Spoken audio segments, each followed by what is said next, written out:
La voz de los protagonistas. En Contextos.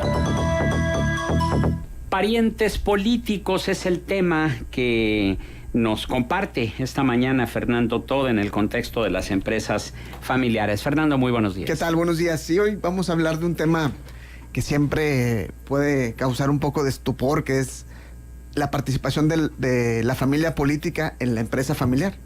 Obviamente, trabajar con la familia consanguínea ya es de por sí todo un reto, independientemente de que hayamos crecido con los mismos valores, aprendido las mismas cosas, convivido durante todo el transcurso de nuestra vida. Al momento de llegar a trabajar en la empresa familiar, muchas veces surgen diferencias, roces y conflictos dentro de la misma familia. Más aún cuando hablamos del tema de los parientes políticos que se integran a trabajar en la empresa familiar, ¿sí?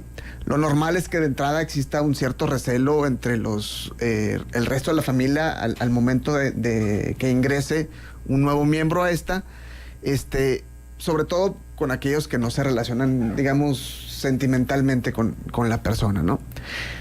Ante todas estas complejidades es muy importante preguntarnos, ¿es recomendable que entre un pariente político a la empresa o mejor no lo hacemos? Si entra, ¿cuáles serían las fronteras que debe de tener la participación del familiar o no? Y generalmente cuando bajamos esta problemática con los empresarios que están trabajando dentro de su protocolo familiar, de primera entrada existe el recelo y la opinión es que los parientes políticos mejor no participen en la empresa. Pero entonces también es importante que nos preguntemos si es estrictamente necesario que los familiares trabajen en la empresa o si es mejor estrictamente necesario que no trabajen. Sí, o sea, realmente es... Bueno, en la empresa. Sí, porque luego... hay que aclarar. Definitivamente hay que aclarar. No trabajar ya. No, bueno, pero esa ya es otra problemática y eso es otro conflicto. Entonces, sí es una cuestión compleja, que nos da mucho a la reflexión, mucho al análisis y que no hay realmente una solución que aplique para todos. Cada caso es diferente, cada cabeza es un mundo, cada familia es un universo separado. Entonces, hay estos escenarios. Entonces, preguntarnos, ¿es necesario que dicho familiar colabore con la empresa? Entonces, marcar cuáles son los derechos, las obligaciones, la función que va a ejercer. Y también decir, ¿preferimos que ningún familiar político entre en la empresa? Y entonces aquí tenemos que considerar que es posible que nos estemos perdiendo de algún trabajador muy valioso, un talento que podemos explotar. Y entonces aquí es cuando ya tenemos que determinar qué nos sirve y qué no nos sirve y cómo lo vamos a aplicar. Yo veo aquí principalmente tres escenarios en donde un familiar político puede entrar.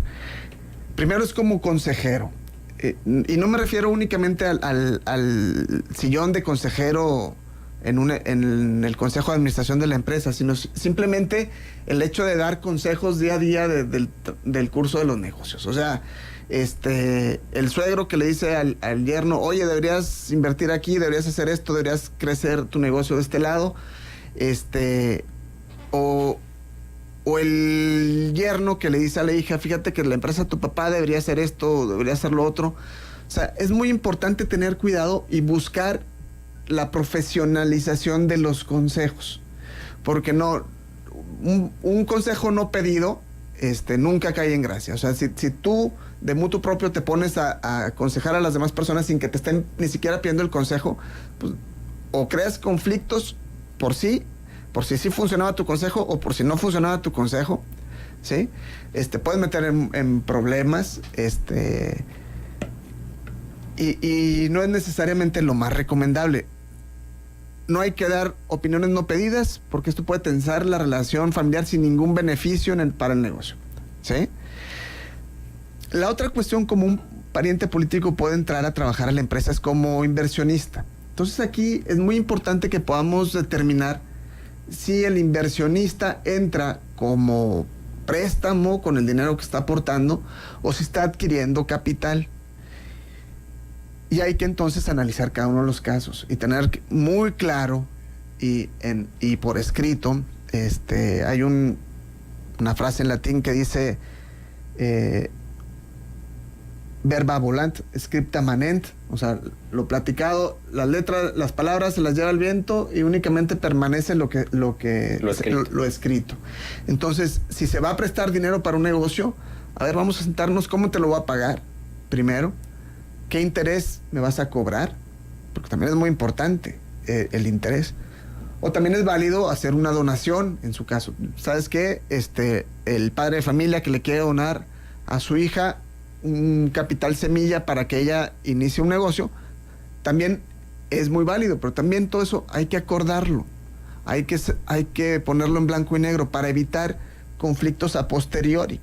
Porque puede pasar que el día de mañana ese dinero que se prestó para iniciar un negocio obviamente va en detrimento de una futura más hereditaria y los demás hijos pueden decir a mí, ¿por qué no me prestaste esa cantidad de dinero? O porque a mí, o la hija después dice, híjole, a mí no me tocó nada en herencia, ¿no? Pero te la dieron en vida, esta es una donación en vida. O sea, determinar, poner todas esas cosas muy clara, esta es una labor muy importante que deben de hacer los empresarios familiares.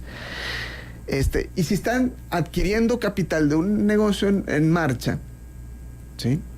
También conocer cuáles son los estatutos, cuánto capital estoy comprando, qué porcentaje de la estructura accionaria me va a corresponder por el préstamo que estoy haciendo, por la inversión que estoy haciendo, qué derechos tengo, alcanzo a poner un consejero, alcanzo con ese porcentaje a poner un comisario, cada cuándo me van a rendir cuentas, qué se va a hacer con los dividendos que obtenga la empresa, me vas a pagar primero a mí, voy a tener voto en el consejo. Todas estas cuestiones finas que tenemos que ir amarrando para que no haya problemas a futuro. El tercer escenario que yo encuentro común en donde el pariente político entra a trabajar en la empresa es como empleado. Y como empleado pasan dos cosas. Primero, tenemos que determinar el perfil del puesto para el que va a ingresar, que tiene que estar de preferencia previamente ya marcado como una necesidad del organigrama de la empresa. Por decir, si necesito un gerente general, ¿cuáles son las funciones que tiene el gerente general? Si necesito un gerente de crédito y cobranza, ¿cuáles son las funciones que tiene?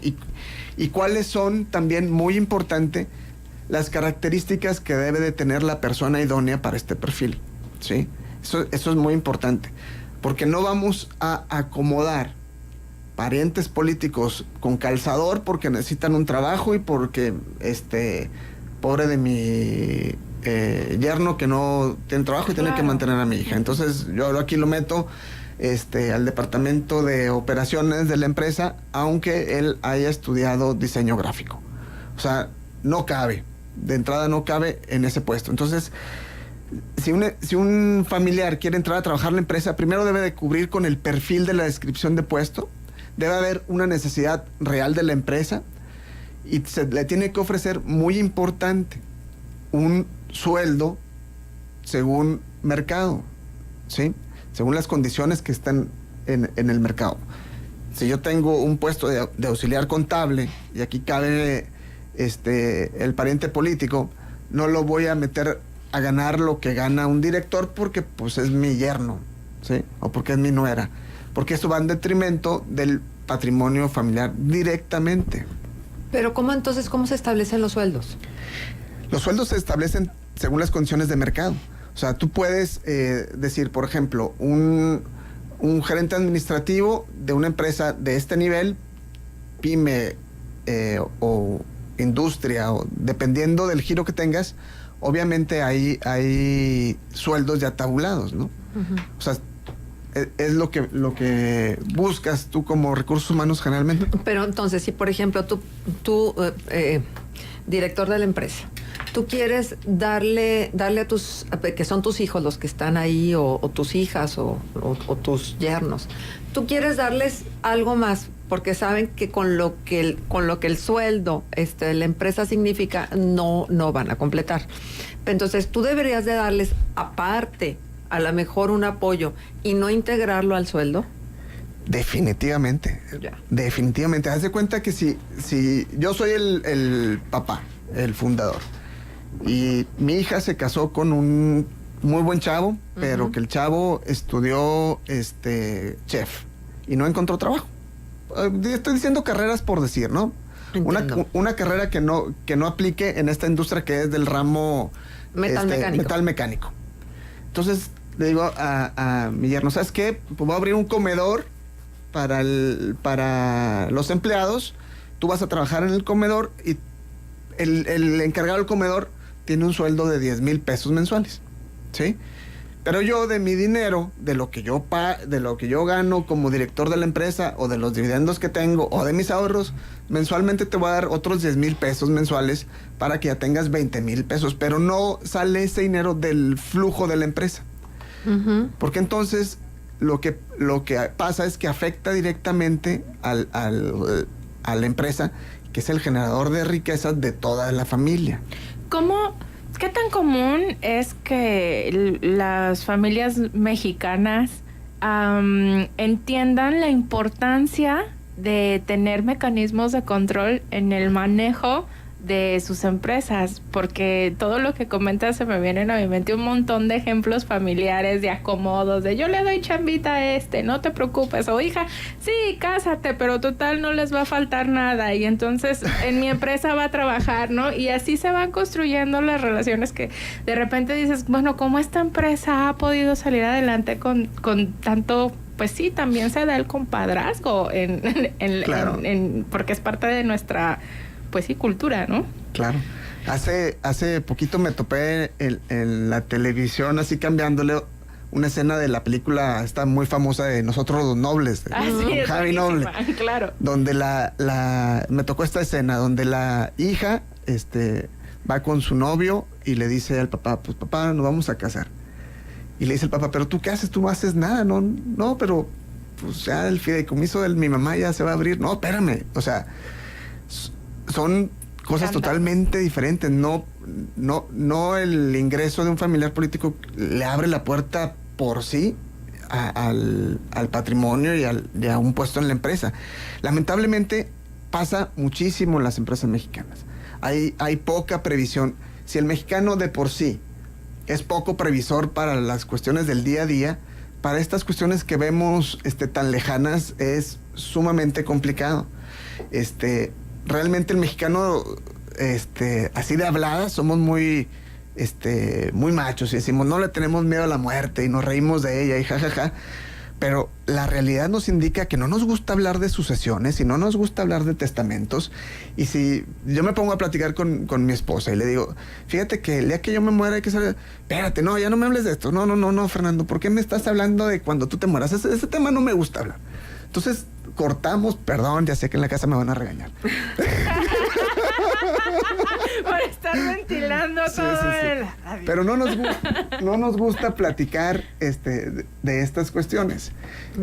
Una vez yo trabajé en un despacho en Canadá y me iba a viajar el director, el dueño del despacho, y me dice, oye Fernando, voy a viajar con mi esposa, en caso de que se caiga el avión y que nos moramos y que estamos viajando los dos, vas a hacer esto. Y le dije, no, a ver, Pame, no me platiques eso. No va a pasar, hombre. Van de vacaciones. Voltea, es un procedimiento normal. Pero no, fíjate, yo soy mexicano, a mí no me cuenten estas cosas. No, pero así como, por ejemplo, la adquisición de seguros de hombre clave. Claro. Que es otra cuestión que tiene que valorarse dentro de las empresas. Claro. O sea, uno tiene que ser frío, porque la vida es eso, vida y muerte. Y la muerte, ¿quién sabe? ¿Quién sabe cuándo y en qué momento? Y si no lo haces con anticipación, lo único que te quedan son problemas. Claro. Muy bien, pues Fernando, todo muy, muy interesante todo lo que nos compartes. Si compartes también un punto de contacto. Claro que sí. Me pueden encontrar, yo creo que más fácil en mi blog es ftr.mx. Ahí están todos mis datos. Excelente, gracias Fernando Todd.